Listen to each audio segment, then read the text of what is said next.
Think about how many of you have had caffeine today, whether it was coffee, an energy drink, soda, or even tea. For a lot of us, caffeine is part of our daily routine. It helps us wake up, stay focused, and get through the long days. But what if the same thing we rely on for energy is also affecting our body in ways that we don't always notice?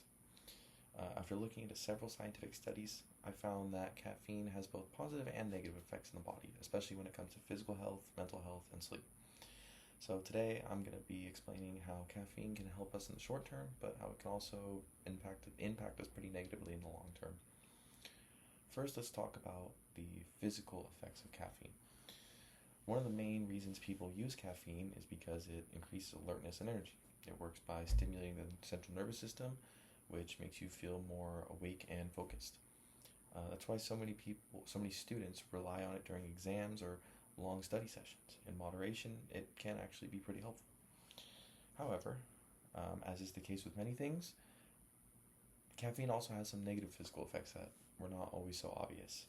For example, it can interfere with a hormone in your body called the parathyroid hormone, which helps regulate calcium levels. And according to a study by Liu and colleagues in 2013, caffeine reduces the production of this hormone, which can lead to lower calcium levels in the body. Over time, this can decrease bone density, making bones weaker and more prone to injury. So while caffeine might give you energy in the moment, it can slowly be affecting your long-term physical health without you even realizing it.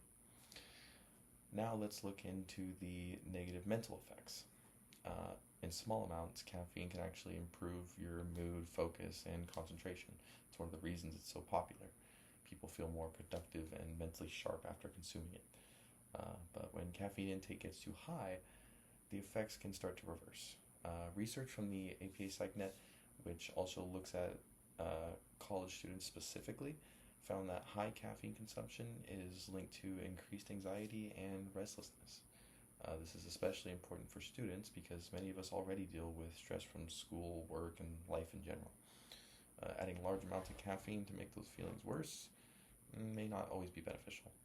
The same research also found that caffeine can contribute to symptoms like insomnia, nervousness, which can even resemble psychiatric disorders in some cases. So while caffeine might help you feel more focused at first, too much of it can actually make you feel anxious and less in control of your life. Finally, let's talk about sleep, which is one of the most important parts of our health. Caffeine is used to stay awake longer, whether that's for studying, working, or just staying up late. And in the short term, it does just that. It blocks the chemicals in your brain that make you want to sleep. Blocks chemicals in your brain that make you feel tired, which is why you feel more alert.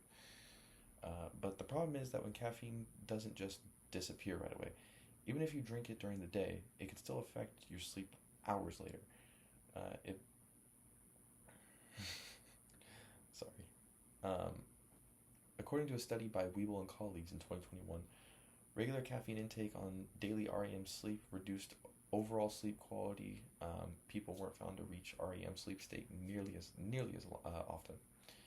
This often leads to a cycle where you feel more tired the next day and you consume more caffeine, which then continues to affect your sleep and becomes this never-ending cycle where you keep getting bad sleep. In conclusion, caffeine is something that most of us use regularly. It's important to understand that there's two sides to every coin. Today, I explained how caffeine can boost energy and alertness, but it also tends to weaken bones over time. We talked about how it can improve your focus and even make you feel more alert during the day. But it also increases anxiety, and mental health issues are increased, or you have a higher chance for mental health issues when consumed in high amounts. And finally, I showed how caffeine helps us stay awake but can seriously disrupt sleep and leave us feeling even more tired. So the next time you reach for that extra cup of coffee or that Red Bull, you might want to take a second to think about it.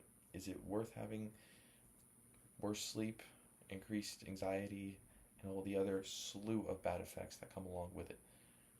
It's worth asking if that boost is worth it. Thank you.